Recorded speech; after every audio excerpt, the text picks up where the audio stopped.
Mother Nature, Mother Nature, she's gonna get you. Yeah, she's gonna get you. Mother Nature, she's grown to hate you, and she's gonna get you. Gonna get you, you betcha.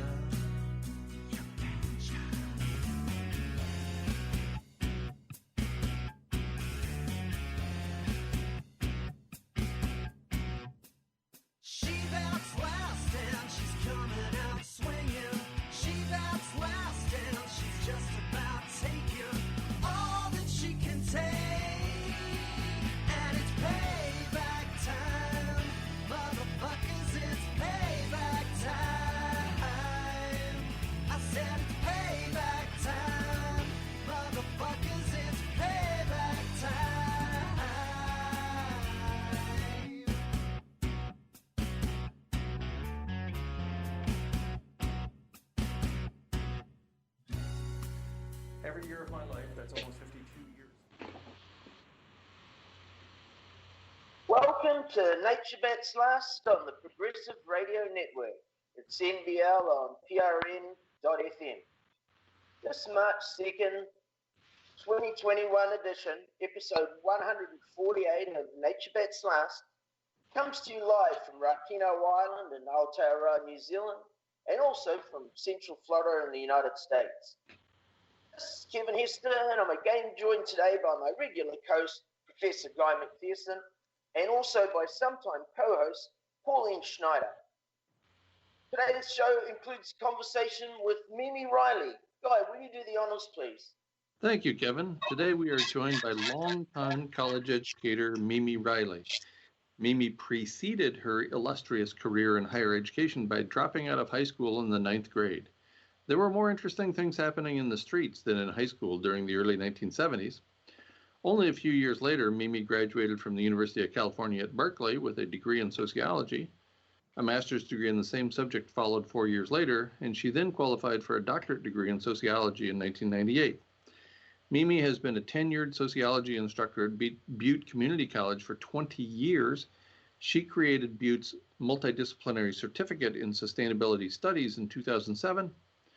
A recent student of Mimi's characterized her as a Pez dispenser of red pills. Those of us familiar with the 1999 film The Matrix know the red pills represent reality. Consistent with the reference by Mimi's student, she was among the first faculty members to host me on campus after I reached the conclusion that our species hovers on the brink of extinction. Our conversation today will focus on the roles of contemporary educators and the strategies by which we can reach people. Mimi, welcome to Nature Bats Last on the Progressive Radio Network. Thank you, Guy. We will be taking your toll-free calls today. Please call us with your questions and comments after we spend a bit of time with our guest. We are most easily reached with a toll-free telephone call to 888-874-4888. Kevin, will you start us off? I will indeed. Welcome to the show, Mimi. I'd like to know how you see young people navigating the unfolding chaos whilst watching a near total lack of leadership from the political elites and to a larger degree to their elders. Yeah, that's a good question. What I see in the population that I teach, which ranges from high school to 70-year-old people,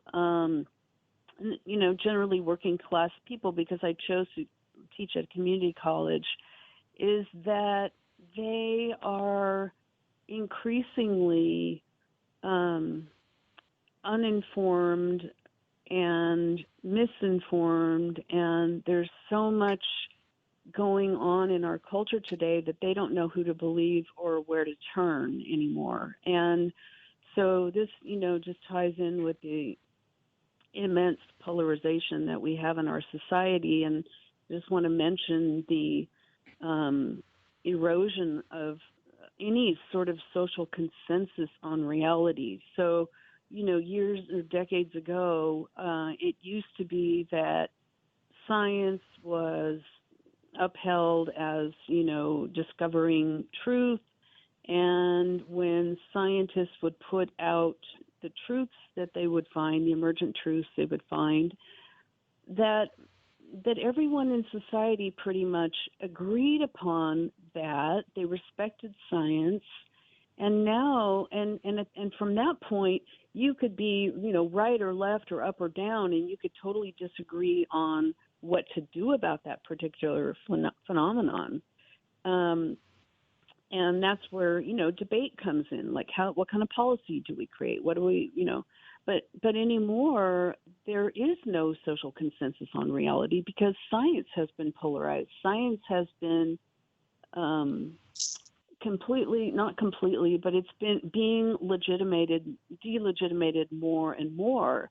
And so when young people say, well, what is the truth and what is not the truth, it's becoming more difficult for me to say, what is the truth and what is not the truth, because that is seen as a political viewpoint of my own political views, right?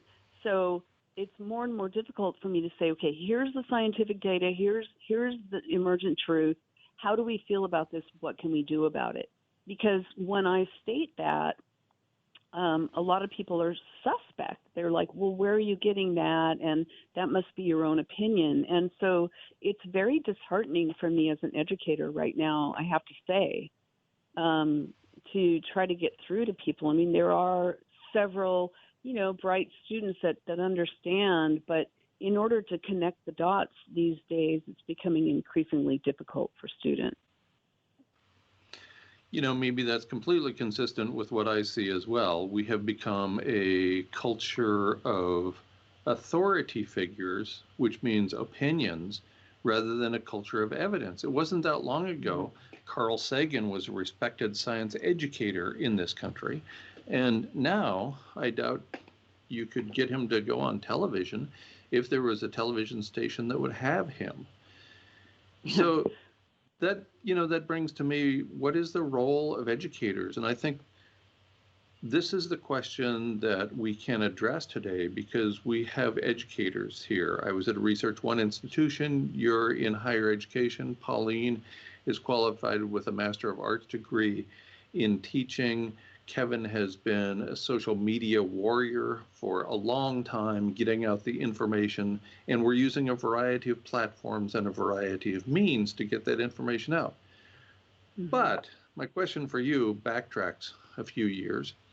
In light of ready access to information via the internet, the standard approach of transferring data from the instructor's brain into the student's brains seems a little dated. So how do you deal with that issue in your classrooms? How do you get people to develop critical thinking skills in light of the everything is just 2 clicks away phenomenon? Yeah, well, I try to present as much scientific evidence as I possibly can, and then I put that out for discussion. And, that's what I've been doing my entire career. And it's just, as I said, it's becoming more and more difficult. So I'm a critical thinker. I'm a sociologist, so I'm a huge, critic of society. That was my training, and I look at society from a, historical standpoint as well as a sort of a more spatial standpoint about the changes in institutions and culture and all of that sort of thing.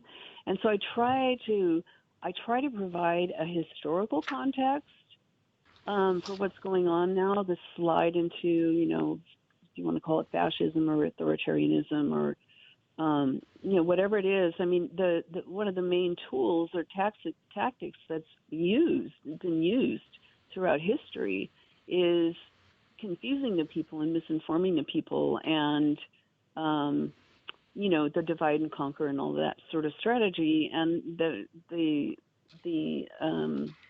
profusion of fear, right? And that's exactly what we're living in right now. That's exactly the kind of society we're living in. Everyone's afraid, and they're so afraid they're being brought to their knees. So I know I didn't really answer your question, but I just tell the truth. I just tell the truth, and I read every single day. I read scientific evidence. I read sociological studies. I read all sorts of things, and I just bring that into the classroom and allow them to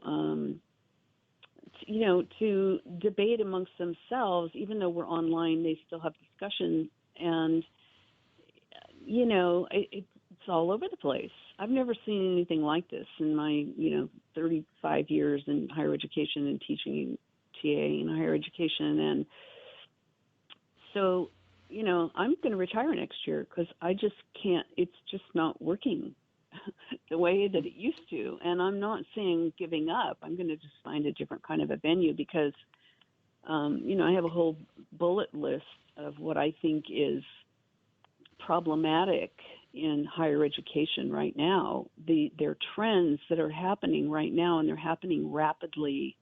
And they're trends that are really not delegitimating, but they're really problematic for an institution of higher education in actually educating people and informing people. And I know that's where you left off with Paul Ehrlich last time, and I kind of wanted to pick up on that point too. Yeah, in fact, among the last things Paul said was that all we have left is education. We're too far down the road into the mass extinction event to preserve habitat for our own species. So what we have left to us is educating people. And that's where I think this conversation is critically important at this time, because here we have 4 longtime educators, albeit taking different approaches. Now, Mimi, you provided an answer to my question when I was in your classrooms. You hosted me in your classrooms and also for public presentations. And in your classrooms, I saw you prodding and poking and asking questions and not doing the standard approach of feeding information that then you expected to be fed back to you. So what are you doing? What were you doing in those classrooms? Why were you using that approach? What's the point of asking all those seemingly silly questions that the students don't know the answers to anyway? Well, because, I guess my method is really very Socratic in that I feel like a lot of them know deep down inside that there's something very wrong, and a lot of them have, opinions about that. And so I ask very provocative questions of my students because I want to pull out of them where they're at. 1, because I would like to know, and 2, because I think that, listening to them and making their thoughts and feelings valid is a really good way to gain trust in the classroom and to create, lively debate in the classroom, which is crucial, which is so difficult right now in what's happening in our, political debate, for example, cultural debate. And so, I'm a provoker. I provoke them to pull out the answers. And then, if it's something that obviously, I can direct that conversation, but not in a way where I say, well, you're wrong. It's not like that, but in a way that, still respects their feelings and their opinion and their knowledge about certain things, but that just really enhances that and ties that together maybe with something someone else was saying or, that sort of thing. Well, that's getting, I can't really do that anymore, Guy, because I'm teaching completely online, so I don't even see my students. And, this has been a huge period of grief for me toward the end of my career, not being in the classroom and doing those kinds of things. So what I'm getting right now is that students are just going through the motion to get the grades, to get the degree, to move on, to do this online teaching is, anyway, there's just huge problems with it. And And if I may, I'd love to go through this short list of why I think that higher education, or even, I don't know, K through 12 has always been problematic, but higher education is becoming more problematic, and the first one is that higher education institutions are kind of gutting the social sciences. So history, our own philosophy program is on the block right now. This is the first discipline ever, and it's on the block. They're thinking of cutting it out. They killed my sustainability program. They're just cutting out, what they consider the fat, and that's a very sad day, because if you're just training people in technical skills and very specialized areas, they're not going to have a broad knowledge of history and of power and of how that changes or how that is reproduced, from generation to generation, or, the corporate, the power elite structure. And so they're not going to get that. This stuff is getting cut every single semester. And then the next one is the lack of what I call civic literacy. So for the last 20 years, I've been asking my students, how many of you take a course in civics in high school? And, it used to be that quite a few of them did. And over the years, it's maybe one, and when I ask them what it means to be a citizen or what it means to be a consumer, they're just look at me like deer in the headlights. And then when I ask them what the Constitution does or what it is and what it provides for us, they're just completely blank stares. They have no idea. And that's terrifying to me. The failing of corporate media to truly inform them, that's another whole huge topic. The chilling of free speech for the skeptics like me who speak out. And,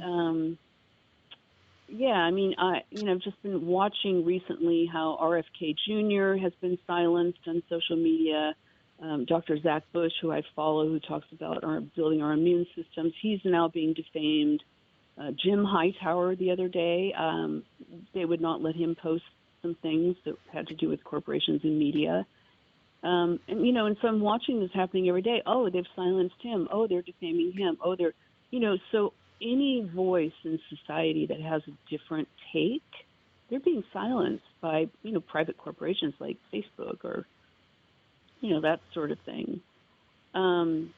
So students are getting the idea through culture and their peers and family or whoever around them that it's unpatriotic to question, right? And so when I question things, it's kind of like over the internet, I can feel a hush, It's kind of like what happened after 9/11. You're either with the terrorists or you're not, you're with us. And this culture of fear, like I said, it creates silence.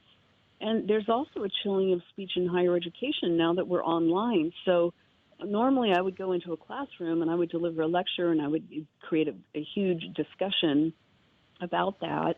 And now I have to tape my lectures on my computer, and then I have to send them off to the California Community College district for closed captioning.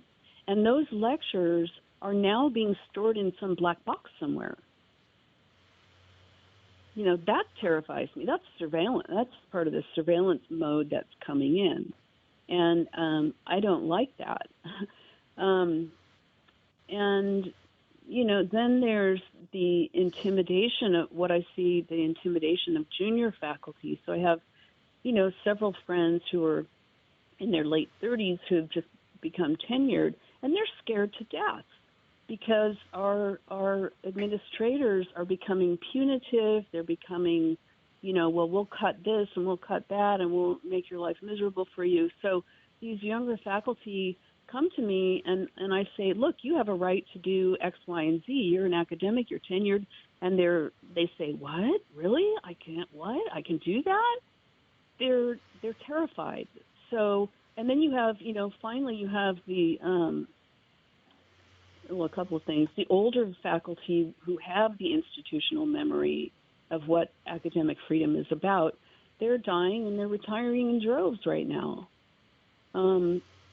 So, we're going to turn this over to, just like everything else, every institution in our society, we're going to turn it over to, younger people. I'm 61, and we're going to turn it over to younger people who don't really have a clue what their rights are, how much power they have, how important it is to hold on to the honor and the respect that they deserve. They're not respected. I see it every day. So, that's my kind of my laundry list of why higher education is failing miserably. And we could talk about the arts and humanities in a minute. That's another story. You started by pointing out grief, and I think Kevin has a question about grief. Mm-hmm. Yeah, I do, and it effectively applies to all three of you, but I'd like Mimi and Pauline possibly to respond first, and that is, how do we manage our grief and that of our youth as we're going forward? We're all grieving. If you're not grieving, you're not paying attention. Mm-hmm. And one of the problems that I have for the youth is that I've had a long, fortunate life, and I can manage my grief through my gratitude for my life.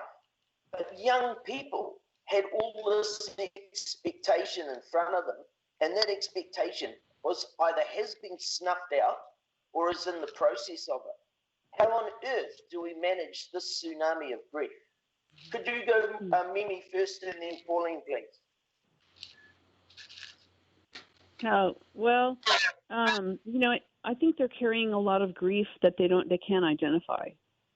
And that's coming out in anxiety and depression and suicides. We've seen all these rates go up. And they don't really know they're in grief. They know, you look out on the streets and you see some of these young people who are really courageous, who go out and fight for climate justice and all of these other things, Black Lives Matter. But they don't really understand that they're in grief because this is really all they've known. So it's kind of the norm for them. That's a good point. PTSD, some kind of post-traumatic stress disorder. Sorry, Pauline, I interrupted. Please go on.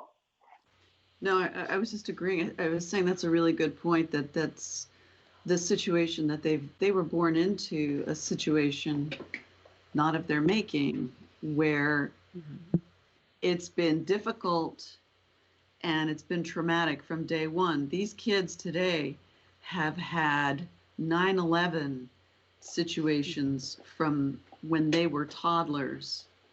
It has been nonstop for them. They have not known, when we were younger, granted, there were some difficult times, but it was nothing like this. It's in their schools. They're not safe in their own schools. Columbine was probably a huge wake-up call for us all. And yes, I think you're absolutely right, Mimi. And I think they don't know that the anger and the frustration they're feeling is actually grief. And, when Guy and I took that workshop at the Grief Recovery Institute, we learned that grief is basically wanting a different past. And these young people definitely want a different past, a different present, and a different future, and they are not getting it. And we don't even talk about grief in this culture. That's one of the taboo items. Grief and grieving and death, dying and bodily function. We just don't talk about any of those things. So of course, we don't, as individuals, know how to deal with them. I didn't even know what grief was for the first 50 some years of my life. I had no idea. I had been in grief, but I couldn't identify what it was. Mimi, tell us more. Yeah, I just read an article this morning about, it was kind of a little bit critical of this new age kind of thinking, like, just think on the bright side, count your blessings, everything's, the more you think good thoughts, the more they're going to manifest. And what their criticism was that, hey, when people are in grief and they just shut that part off. You have a split there, right? And you shut that part off, you repress it into what, Jung called the shadow, right? And it's still there festering around. And what you need to do to come to, go through the 5 stages of grief, right? What you need to do is you need to actually go down in there and extricate that grief and put it on the table and look at it, hopefully maybe with somebody who's really well skilled at helping you deal with your grief so that you can get to the point of acceptance. And then you can integrate that back into your life. But as a society, you're right, we don't talk about grief and death. And these are just very, life is not a bowl of cherries. I mean, we're all going to grieve things throughout our life. And if we're living in a culture that says that's bad or weak and you don't know how to deal with it, then these young people who have it in mass are going to be a generation that's carrying around a huge shadow, a big ball and chain around them. And the thing is, they don't know why. They don't know why, because they're being lied to, because there's too many ideas floating around that they can't really trust anybody to really tell them, what is the truth. So they can't even grapple with their grief because they don't even know what's real and true and not real and true, in my view. Right. So you mentioned something in your first response to, you mentioned something about truth tellers in higher education and what's going on with those truth tellers and the disparity, the gap between those older people who are the truth tellers, who are digging into the evidence, and the younger people who are terrified to do so. Can you tell us more about that? What is happening in higher education, at least from your perspective, from your institution, that is causing the demise of the truth tellers? Yeah, well, in the community college system, we don't have, huge endowments coming from places. So we're pretty much at the mercy of, state and, funding and that is measured by how many full-time students we have. And our student population has dropped almost in half since COVID. So, the college over the last 4 or 5 years has hired administrators who are extremely punitive and disrespectful of faculty. And, it's really, it is not the academia that I was trained in at all, but yet I retain that sense of, look, I earned this right, and you actually work for me, and you should be treating me with a lot more respect so that I can do my job, because you're here to support us. But the way that it's been going, because they're so desperate for money, and that's why they're cutting all these what they think are extraneous programs like sustainability studies or peace and global studies, gone. They're just gone.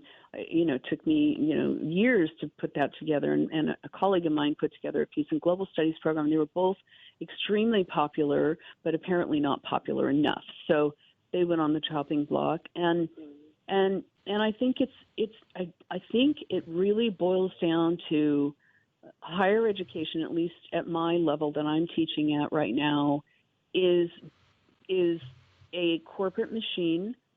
It has become that because it has to become that, because it can't keep its doors open unless it cuts, quote, the fat.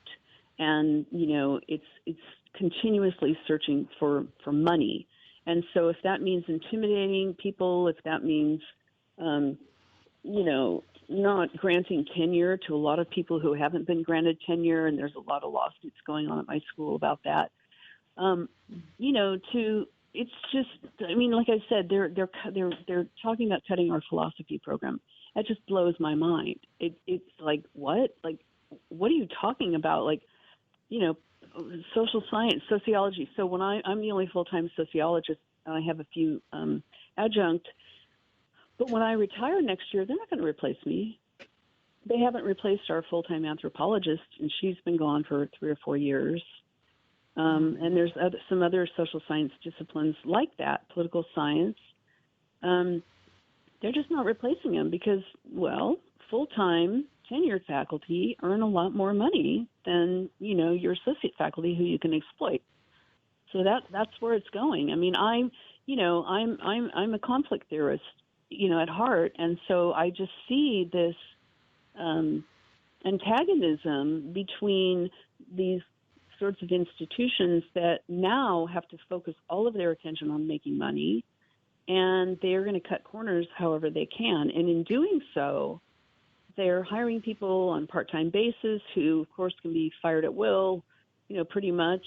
And they're not respecting us tenured faculty. And I think, if they had their druthers, they would eliminate all of us tenured faculty, and they would, save a lot of money on our salaries, and then they would just hire all part-time people. Honestly, because that's the way capitalism works. It continually cuts costs in order to, make profit or have more money. In our case, they're not making profit, but that's what I see. That's my analysis anyway.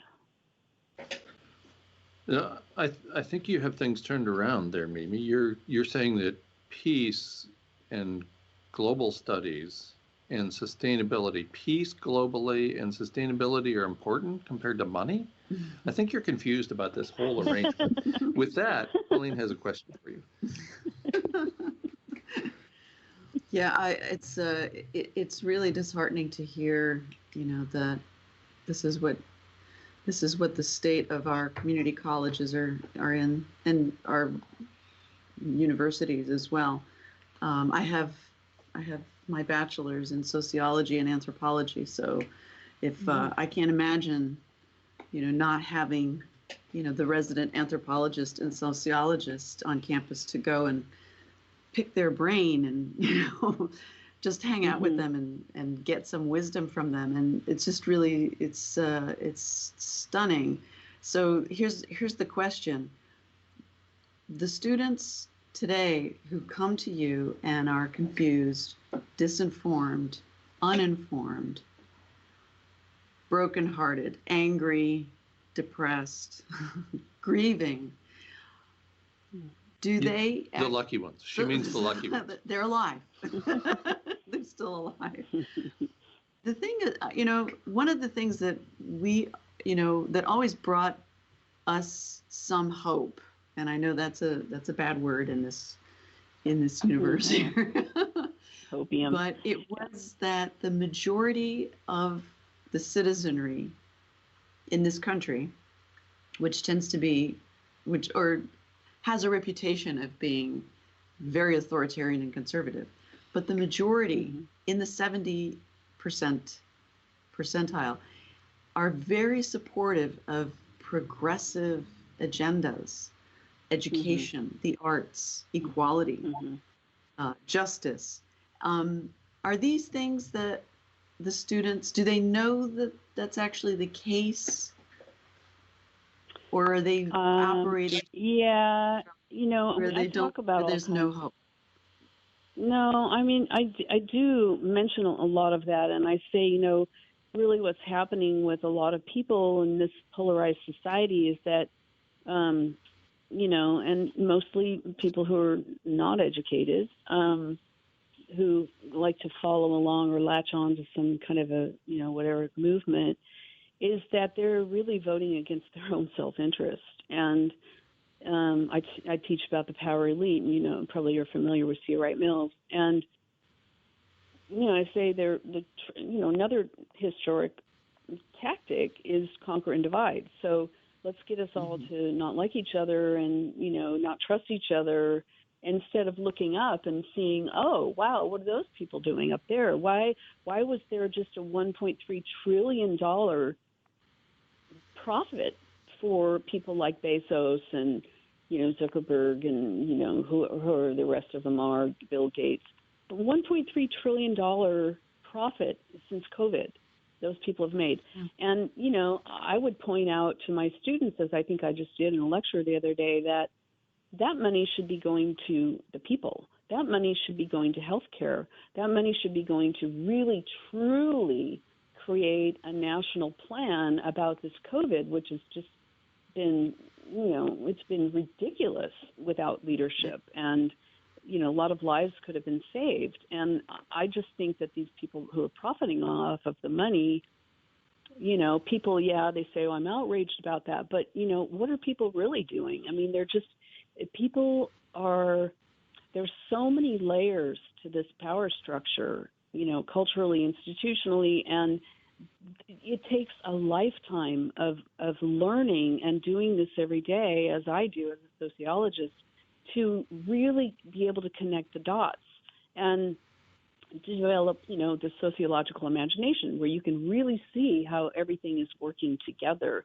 But I think that for the average person, like my students, there may be one or two that I get a semester that do a lot of their own research because they're truly interested in wanting to know what the heck is going on. But for the rest of them, I just think to myself, well, they're taking this class, this one class, it's Gen Ed class, and well, they're all Gen Ed, but, and they're just ticking off a Gen Ed requirement and they're going to move on. They're not, going to connect the dots. And I remember I started at a community college and I transferred to Berkeley, and my whole thing was, and I was a single mom at the time, and my whole thing was not about I have to do something for a career to get a job. My whole thing was about what happened to those people of the 1960s, because I was born in 59, so I was really influenced by those people. And by the way, when I dropped out of high school in ninth grade, I was living in downtown Berkeley, so there were bigger fish to fry, and I really wanted to understand that. And then, 11 years later, I'm 26 years old, I have a son, and I'm like, what happened? Where'd they go? It was Reagan. And I just started this quest, this 13-year quest in higher education to be able to connect the dots so that I would know that story well before I started singing, to quote Dylan. And that was my mission. And I thought, well, I don't know what I'm going to do with this degree. And then, I kind of got this download when I got out of Berkeley, and it was like, well, you're going to teach because now you've figured it out. You can't keep this information to yourself. You're going to take it back to the working class. So I don't know.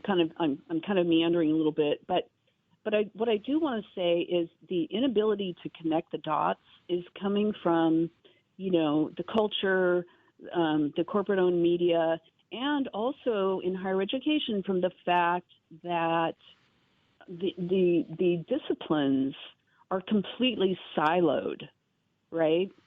They're completely disparate. They're completely not connected. So that's why I created my interdisciplinary program in sustainability studies. It was sociology, economics, philosophy, psychology, biology. There were faculty there that were totally excited to get on board to be part of this, and we created our own classes mid-semester, and everyone was just like on it. And that was a program where the students were able to totally connect the dots.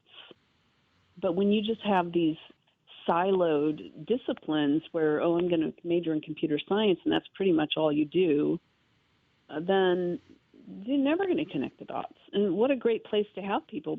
Another great tactic, right? Yeah. That grand larceny that you talked about of the billionaires making obscene profits while everything is crumbling around them.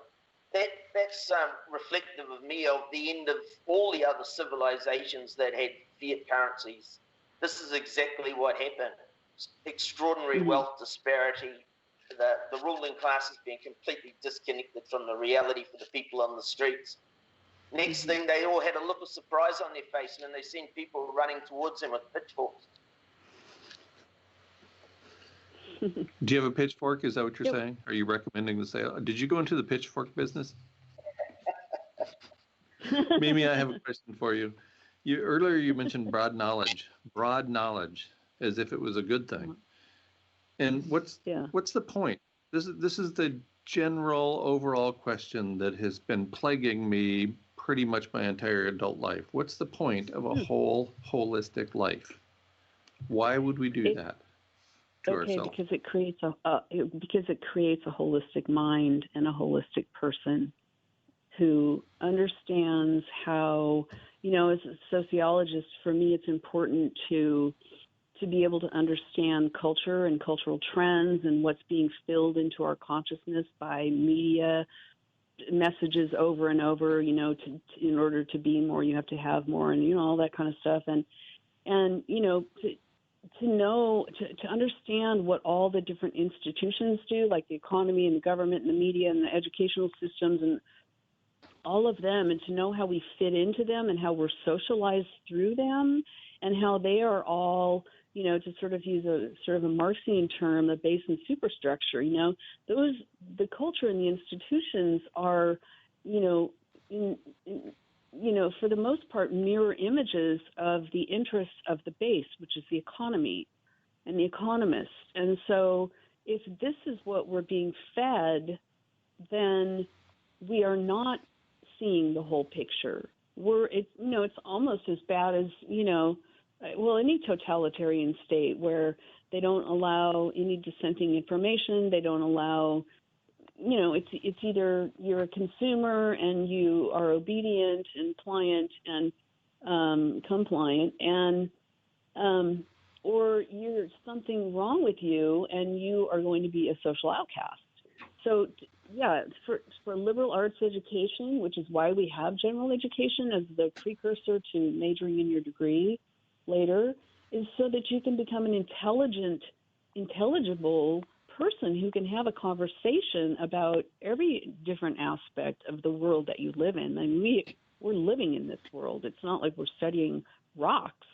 We're studying ourselves, So if you can't talk intelligibly about yourself and how you're shaped and the world you live in and how it shapes you, then you're at a real deficit, I think.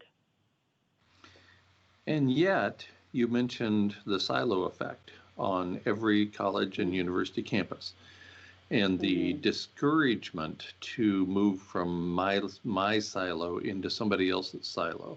We have become so fragmented, and as with every previous civilization, this one rewards the specialists, the people who are good at one thing, even if that one thing is tapping numbers on a keyboard until your wrist hurts so badly you have to put it in a brace 16 hours a day. So where are we? Where is this taking us? What good does it do for the broadly educated person as opposed to the person who has their wrist in a brace 20 hours a day? What's the big deal? Yeah, well, I mean, like I said, that's what your first 2 years of university are supposed to give you, is a well-rounded view of history and society and politics and, psychology and all of that. And, hopefully that will remain. If they cut gen ed, I'm going to be out in the streets, even if I'm retired. But, then people focus. So, for example, my daughter, her boyfriend, he's 30 years old, and he got a master's degree from UCLA in computer science. And all he does is what you said, sit around all day, 8-9 hours a day, and program. And, yes, he went to good universities, and so he can carry on a conversation and he can think critically about the world he's living in. But what happens if you funnel people into, for example, people that aren't university bound? What if you funnel them into vocational tech schools? They don't ever have a clue. And I would say the other thing is that in the siloed system, as you probably know very well, the people in one particular silo will fight like hell to keep another silo from blurring the lines, right? And I think it's only the really dedicated, curious students who can take those different classes and say, oh, I see how this all fits together.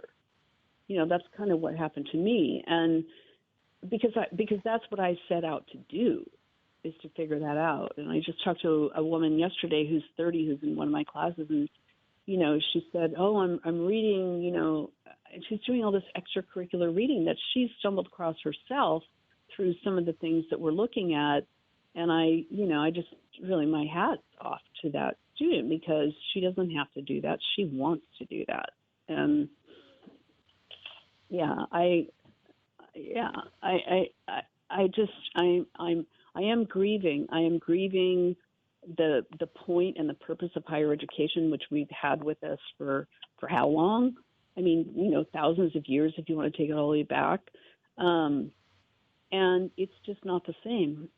It's not the same. And I want you to ask me a question that kind of gets back to the last thing that Paul Ehrlich said, and for us to talk about this, where he says entertainment is not enough. You need to be able to sort of grab them, and the humanities and the arts must recruit more artists and writers, right? And I want to explain that. And, by the way, those are the areas being cut now. Art, what do they need art for, right? Of course, in any session, those are the first things to go. Right, So of course. It's not a particular surprise, but please take us down that path. Okay, well, there's a quote that I wanted to share. It's very short, by a dear friend of mine who's an eco artist. And he says, the highest purpose of art is to ride point on the front line or the edge of social change. Their purpose is to create a field for the never before seen to happen. And that's what artists do. They can create dystopian stuff, and we've totally had our fill of that. Okay, we know what's going to happen. And, they're grabbing onto that and creating all these dystopian novels and films and things like that. I'm sick of looking at those, even though I know, what's happening with the climate and where we're going. I'm completely aware of that. But I feel like, to get back to what Ehrlich was talking about, he was kind of hopeful, actually. I don't have a lot of hope personally myself, because I've been following the science. So I don't. But if you had artists and writers and filmmakers and, all of these kinds of people, painters, whatever, painting a picture or creating a story or a music, the lyrics, that are painting a different picture of the road we could have gone down, or some would say the road we could still go down, in order to save, life on the planet. And you painted it out to be, in numerous ways, and it would depend on the artist, how they wanted to paint it, but something positive where people would look at it and say, maybe watch the film or whatever and say, oh my gosh, I'm going to roll up my sleeves, I'm going to put on my running shoes, I'm going to get there. I want to go there. I don't want to be here in this dystopia. I want to go there. And even if I'm not going to live very long, I'm going to go there, I'm going to live there, and I'm going to work there for change. I would rather live my life that way. Absolutely. Personally. I think we all would. I think that the one role for art and artists is to paint a positive future. No matter how long we have left, if we can create a society that is well integrated, that contributes to individuals having broad knowledge and having an understanding of the importance of that holistic life, then what could be better than that? I couldn't agree more. Yep. So we need those people. We have a caller. We have a caller, David from New Jersey. Okay. You still with us? Yes, I am, Guy. Thank you. Very important discussion. I've always thought of liberal arts as learning how to learn. Before you're ready to specialize, you need to know how to find the knowledge itself. And education, as we know from its Latin root, means to bring out or to raise up. It's essentially the opposite of indoctrination. It's really, sort of helping an individual liberate themselves mentally and grow. In the United States, certainly we've financialized education. disgraceful loan arrangements that leave the universities off the hook for for the damage that's done economically to the students, I think is really problematic. And I'm wondering if this is a similar thing going on in other parts of the world in higher education. Well, Mimi, I can answer that because, I follow, what's happening in different parts of the world with education, and I can say, for a fact, and I don't know about some other places, but, the way the Europeans do higher education, for most countries in the EU, higher education is free. And not only that, the tuition is free, plus they give you a stipend to live on in some countries, like, $1,500 a month or something to pay your rent. And in some countries, like Germany and Slovakia, I think it is, and probably a few others, they will even take American students, and they don't pay tuition either. So I always tell my students, hey, you want to have an interesting experience when you're ready to transfer to a four-year university, go to Europe. Go, and you won't be saddled with these huge loans, because they see it as a service to the common good, because countries that aren't authoritarian, that are much more democratic and open and truthful and trustful and transparent, they want an educated citizenry. They don't want a bunch of dumbed down people, so they're willing to pay for that. And it used to be that way here when I was a kid. Isn't it true though? It's not just anybody can go to school for free. You do have to have a certain grade level. I'm sure. Yeah. Yeah. Yeah. That was one of the things I understood, was that I remember growing up in Greece and knowing some college age young adults. They were all trying to pass these grades so that they could get into college. Mm-hmm. And of course we do that here too, but that's just worked in New Zealand as well. Exactly. Yeah. It wasn't about money, although it was difficult for the poorer people, of course. But it wasn't about money. You had to meet an educational standard. And right. what you folks were talking about, what's happened to the institutions in the US, educational institutions. I used to work at one called the Auckland Technical Institute, Unitech.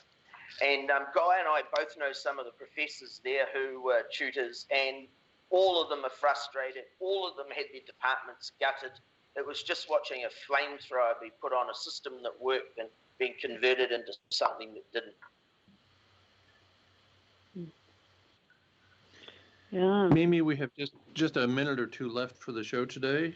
Can you tell us what your future endeavors hold, and maybe send us off with a positive note, as difficult as that might be? With a positive note. Well, I'm much more sending people off with the opposite of that. But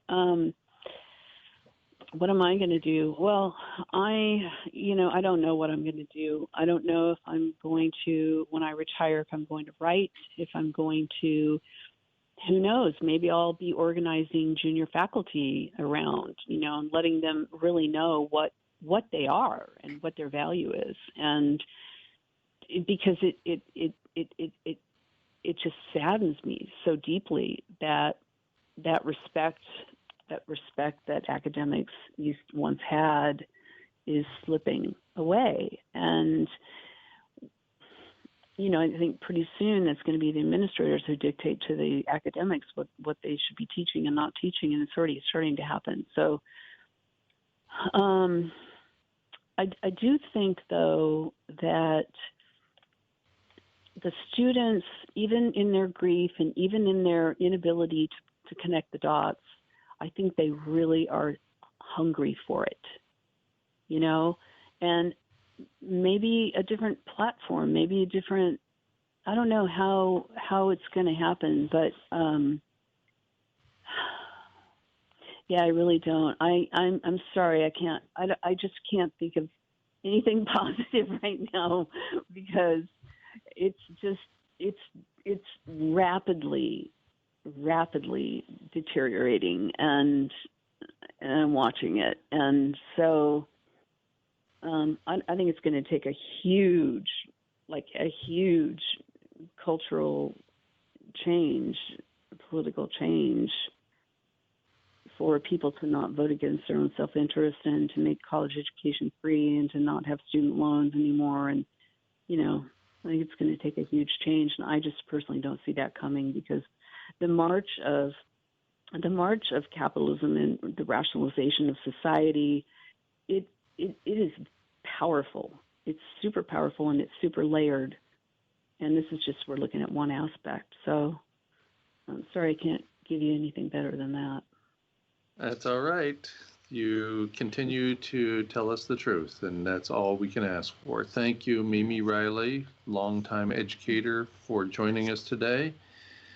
And Kevin, why don't you take us home? Yeah, I'd like to thank you very, very much, Mimi, for your time. You had some incredible insights for us. Thanks for making the time for us. Thanks to our listeners today, and as well, AfroZen for our theme music. You can catch NBL on PRN the first Tuesday afternoon of the month at 3 p.m. Eastern. Our next episode is scheduled to air live on April the 6th in 2021 in the United States.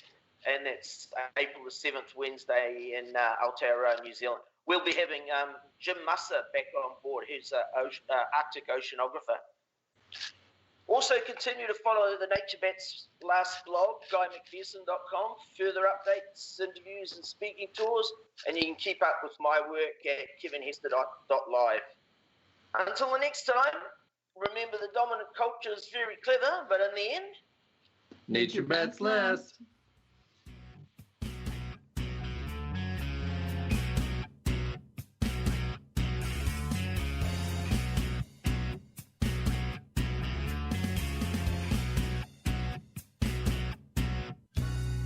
Mother Nature